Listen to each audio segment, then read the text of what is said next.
All right, everyone, squeeze together, pretend like you like one another, okay? Yeah, you in the back, you in the back. What's your name?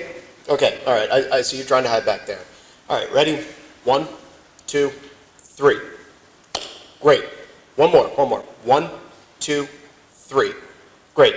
All right, next group, next group. One, two, three. You know, I rarely ever count past that. You know, first grade me would be really pissed off to have spent all that time on numerals if he'd have known then. Now, if you've been to a wedding, you've probably heard this before. It's kind of like an ingrained script that all photographers develop. But what happens, when the counting stops? Before and after the 15 minutes of the family portraits. And what drives this photographer to keep doing this job? So 10 years ago, a friend of mine, Beth Cardwell, called me and asked if I wanted to second shoot a wedding with her.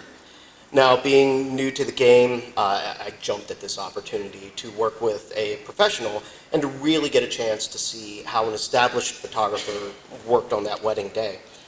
Now, before we split to handle our specific tasks, her with the bridal party and myself with the groomsmen, I was given the advice, be awesome, trust yourself, and no rings and flowers. A decade later, I still repeat this to myself, kind of like a personal mantra before each wedding. No rings and flowers, in the most literal sense, means just what it says. Long before the days of digital cameras, a safe shot meant putting the wedding bands amongst the bouquet and snapping the frame.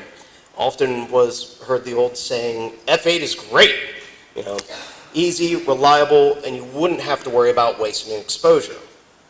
No Rings and Flowers has evolved beyond a simple statement and has pushed me to discover what makes my couples click, what they love, who they are. No Rings and Flowers means pushing yourself to capture the extraordinary, to capture the unique, and to push yourself to be better than the day before.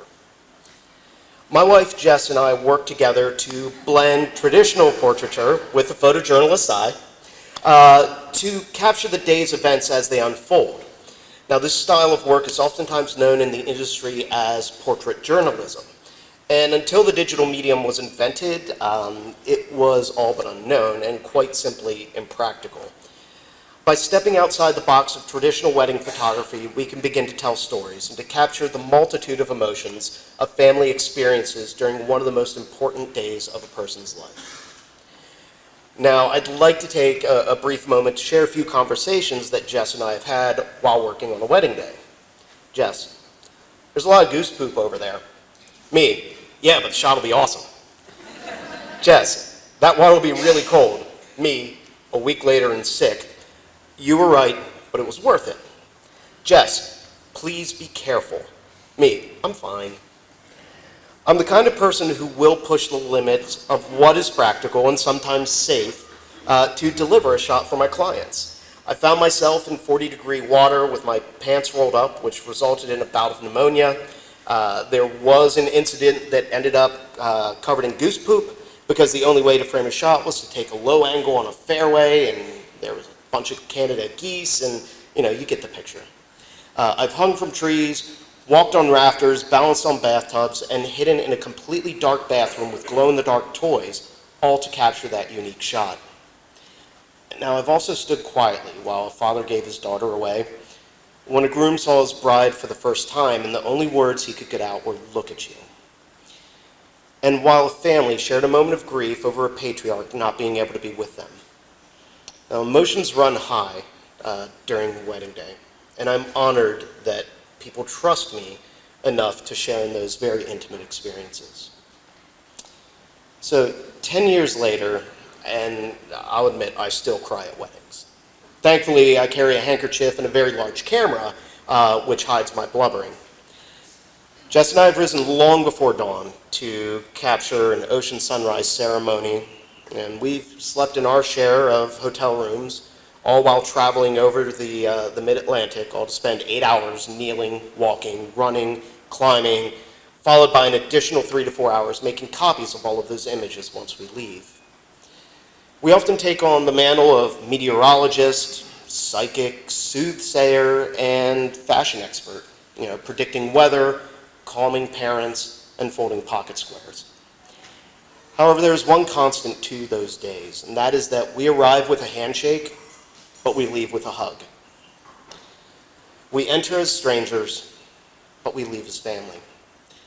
We are constantly on the move, in the mix, on the dance floor, or silently blending into a scene. Our favorite compliment by far is when we hear, "I didn't even know you were there." So why do it? Most people work a job to get paid. That's, the fact of life. Camera equipment, computers, dry cleaning, editing software, travel, insurance, taxes, the list goes on and on and on. It's expensive.